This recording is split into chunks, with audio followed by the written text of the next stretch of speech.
Anyway, sign Emma Obia Akwaba, Edmoba, Jimmy actually did our prayerism.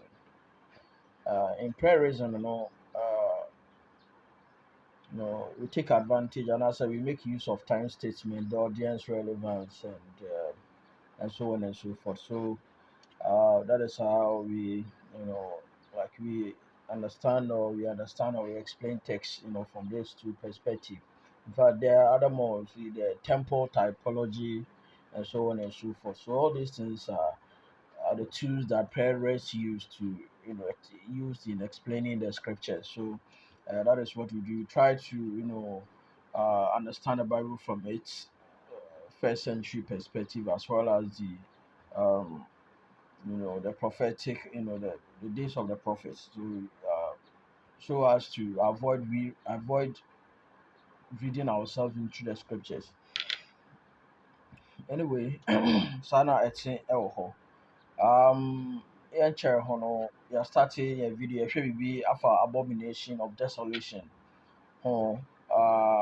Yɛho there's this particular text, there's this one particular text ɛwɔ Matthew chapter 24 verse 15. But then sometimes it is necessary to understand the Old Testament background of some of these New Testament statements to be able to understand fully what the writers of the New Testament meant of or over certain statements.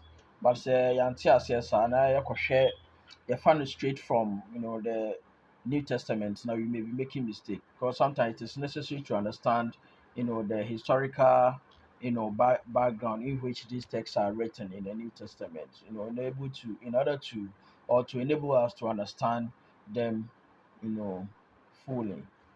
Sana ate ɛwɔ hɔ. So and then you said yɛbɛhwɛ biribi wɔ Ezekiel chapter 18, concerning the abominations in the temple.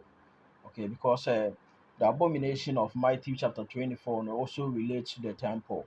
And to say, abomination surrounding the temple, Old Testament, and say, we have to take a look at it, in order that you'll be able to understand, its corresponding, you know, its correspondence in the New Testament. That is what we are going to do in a jiffy. Anyway, so the kind, you should be while there is judgment, the judgment surrounding the temple. So such statements, okay, such statement was common throughout, the Old Testament. It should be in the Garden of Eden. You see, the Garden of Eden was God's temple, was God's sanctuary. Adam was not, Adam was not there for, you know was not there to tend the garden. He wasn't a gardener. He was not there to tend the garden, but he was there as God's high priest. Okay, he was there as God's high priest. See, that is how or who Adam was in the Garden of Eden. You understand? Because he communicates with God. Whenever God comes around, you see God's presence. Whenever God comes around, he communicates with him. You see, presence of God. God comes in his temple. In God's presence. See, now in what is he in violation of, the laws that God gave to Adam. He received it commensurate what punishment. God brought judgment upon him. You understand? We also have another instances in the Mount Sinai. Okay, it was a temple mount, Mount Sinai. See where God also comes, and His presence is felt all over. You understand? So whenever the rules are violated, or if the rules are violated, God does not hesitate to bring judgment upon the violators. So it was in the New Testament that whenever these people see that abomination in the temple, they should know that a desolation or a destruction is nigh. Okay, so it is consistent. Okay, it is consistent throughout the scriptures. You understand? Whenever instructions surrounding the temple cultus is violated, God always deal with the situation by bringing judgment upon those who violate them. You understand? So the remnant are saved. Okay, they are going to be received advance warning. Okay, in order to escape from the impending judgment. That is how God always defend his faithful few. So we have to understand that, and we have to understand that from that perspective, so that when we hit the New Testament, it will not be a problem. It will not be a problem for us to understand uh, some of these language, and it will also help us to even determine who the abomination or the abomination of desolation. What does it mean? Who were the abominate? The who were causing the abomination? That brought desolation. In fact, if you want to render it literally, okay, it is abomination that bring desolation. You understand? All right. So because something must cause the abomination, and that abomination always, angers God to judgment. You understand? So that is how God has always acted in judgment. Against those who violate His temple rules or His ordinary rules. Anyway, um. So now, yeah, should be Ezekiel chapter 8.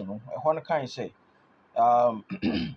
And it came to pass in the 6th year, in the 6th month, on the 5th day of the month, that is Ezekiel, as I sat in my house with my elders of Judah sitting before me, that the hand of the Lord fell upon me there. So what that means, he has kind of like, he was about to prophesy. See, he was about to prophesy because the hands of the God was upon him, so he was about to prophesy. It says that fell upon him. Then I looked, and there was a likeness. There was a likeness, like the appearance of fire, from the appearance of his waist and downward, fire, and from his waist and upward, like the appearance of brightness, like the color of amber. He stretched out the form of he stretched out the form of a hand and took me by a lock of my hair, and the Spirit lifted me up between earth and heaven, and brought me in visions of God to Jerusalem, to the door of the north gate of the inner court, where the seat of the image of jealousy was, which provoke which provokes to jealousy. All right, now anyway, let me make just see, this was a 25 years prophecy. I think I was between BC 592 to BC 570. Yeah, I think it was a 25. I think 3 years in Jerusalem and 22 years in captivity. Okay, so this was a prophecy about Babylonian captivity. You understand? This was the prophecy. So yeah. So they were about to be captured. They were about to be taken captive. Okay, when this prophecy came upon Ezekiel. You understand? Now, if you listen to the verse, if you listen to the verse 3, well, it says that he stretched out the form of a hand and took me by a lock of my hair, and the Spirit lifted me up between the earth between the earth and heaven, and brought me in visions of God to Jerusalem, to the door of the north gate, to the inner court where the seat of where the seat of the image of jealousy was, which provokes to jealousy. You remember in Ezekiel chapter Deuteronomy chapter 32, verse 21. God said that in the last days, Israel will, Israel will provoke God to anger. You understand, and that the remnant will be, saved.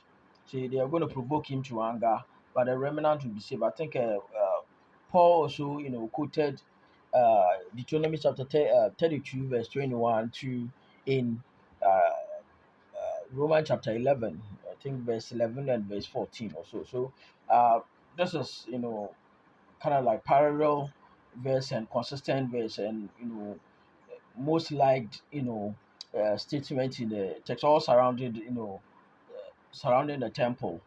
You understand? So they were going to provoke him to anger. They were going to provoke him to jealousy. So Ezekiel was brought to, uh, was brought to the seat of jealousy. That is the north gate. The north gate. Now it says, now verse 4 says that, and behold, the glory of the God of Israel was there, like the vision that I saw in the plain. Verse 5 said, then he said to me, Son of man, lift up your eyes now toward the north. So I lifted my eyes to the north. I lifted my eyes to I lifted my eye toward the north, and there the north of the altar gate was this image of jealousy in the entrance. You see, so this is how Israel have always tried to, provoke God to anger. They have tried to provoke him to jealousy. You understand? That is, or see, they try to build images. Now the commandments say that I am the Lord your God. You know, serve any other God apart from me. But these people try to violate this Torah. The statutes of, the commandments. They try to violate it, you see, by setting up, these images and, worshiping them instead of worshiping the God of their fathers. So I want to say, and behold, the Lord of Israel was there. Sorry, and it said that, behold, the glory of the God of Israel was there. And look, the vision that I saw in the plain. Okay, I have finished reading this. Now it says, now verse 6 says, furthermore, he said to me, Son of man, do you see what they are doing? The great abominations that the house of Israel commit here. So now there's abomination. You see, now this abomination is surrounding is, it's related to the temple. It surrounds the temple. Okay, now the temple, that is the house of God. Okay, and Israel have, provoked him by also building another god, even in his presence, not even outside the temple, but if this one close and inside the temple. This is what the Israelites, did. So it says that, you see the abomination. So the Israelite, they were the causing this abomination. Okay, so all the abomination was caused by the unbelieving or the apostate Israel, even way back in 6th century BC. Okay, when Ezekiel had this prophecy. Now it says that, Son of man, do you see what they are doing, the great abominations that the house of Israel commit here, to make me go far away from my sanctuary? So, you see, that is what happened. When they tried to provoke him to anger, God's, move away from them. Okay, in other words, God abandoned them. Okay, because they did not, obey him. They disobey him by building another God, and serving this particular God, in close proximity to where the temple, sits, or within the temple. Okay, just to provoke him to anger. Nti saa na ɛte ɛwɔ hɔ.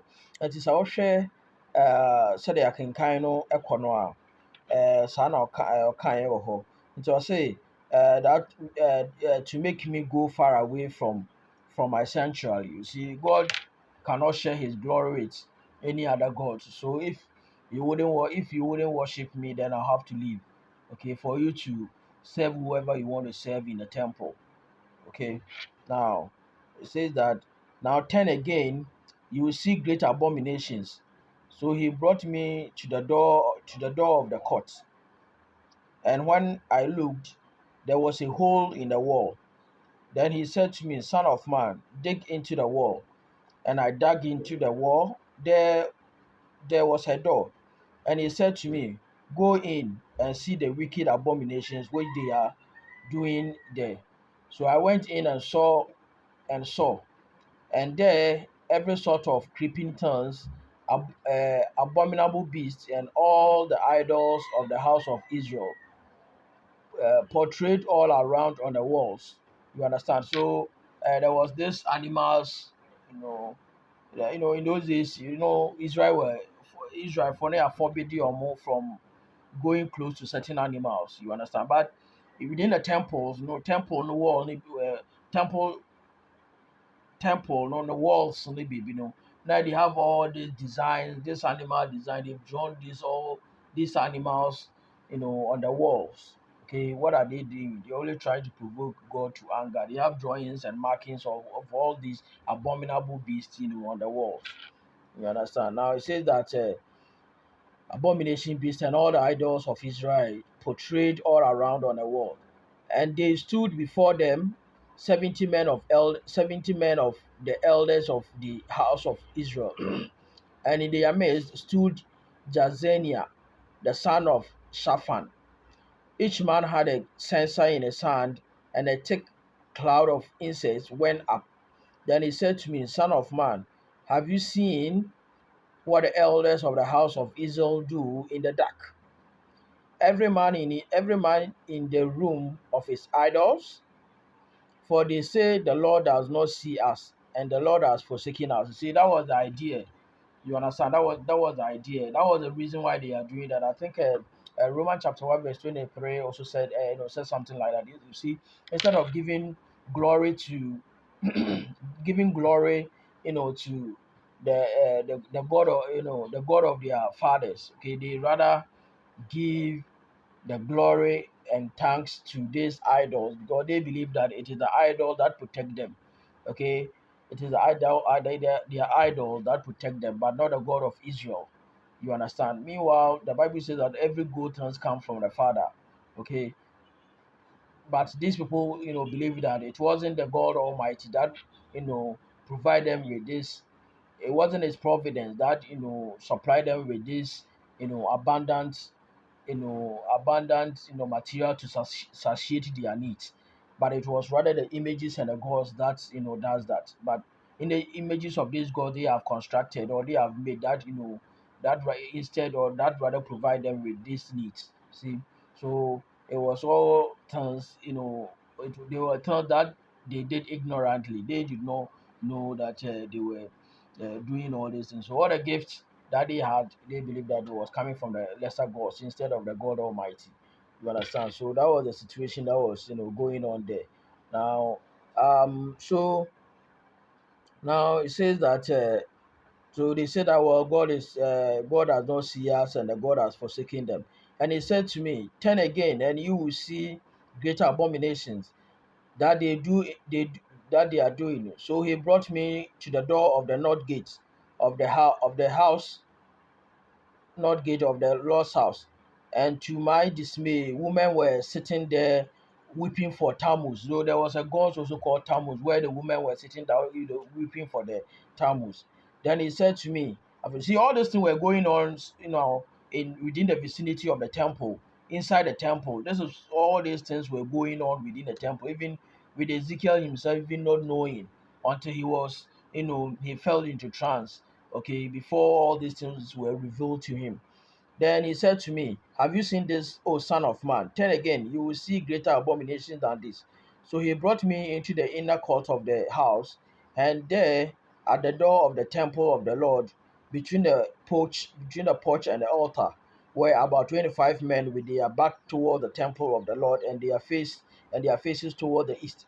and they were worshiping the sun toward the east. So these were others were also worshiping the sun towards the east. You see, we are not if we are not even made and all these things are abominable acts which God does not entertain. Now, and he said to me, have you seen this, O son of man?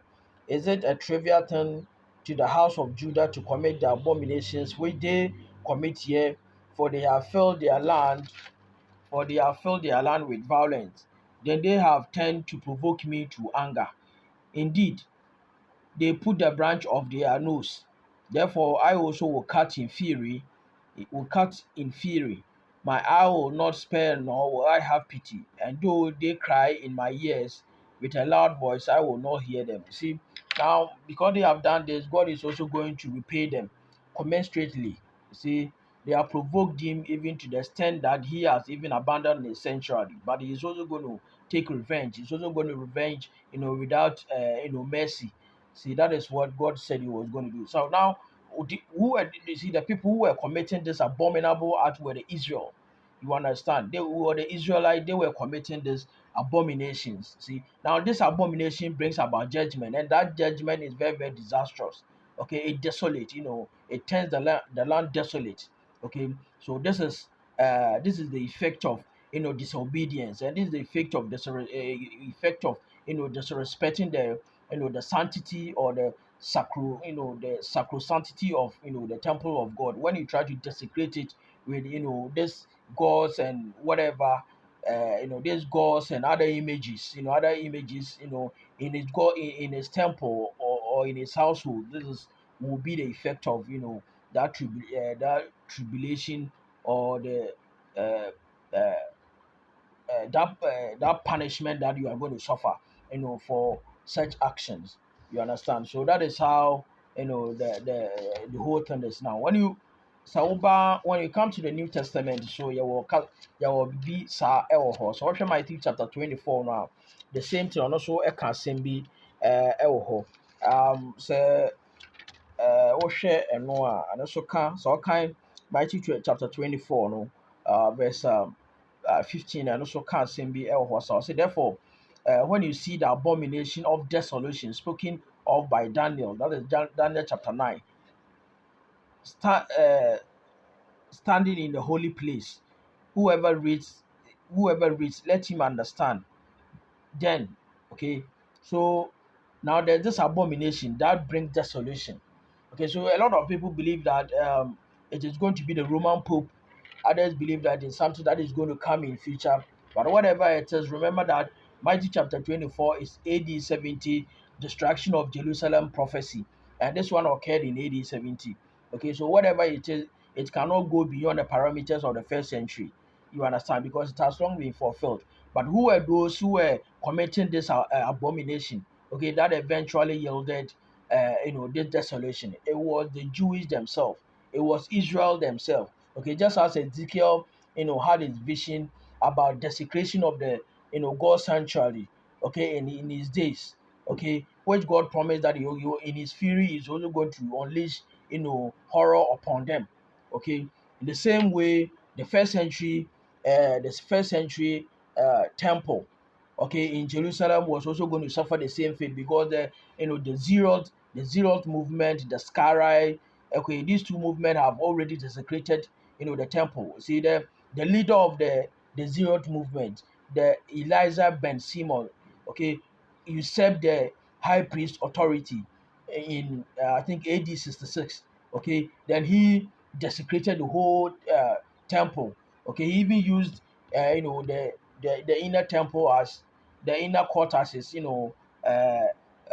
command control.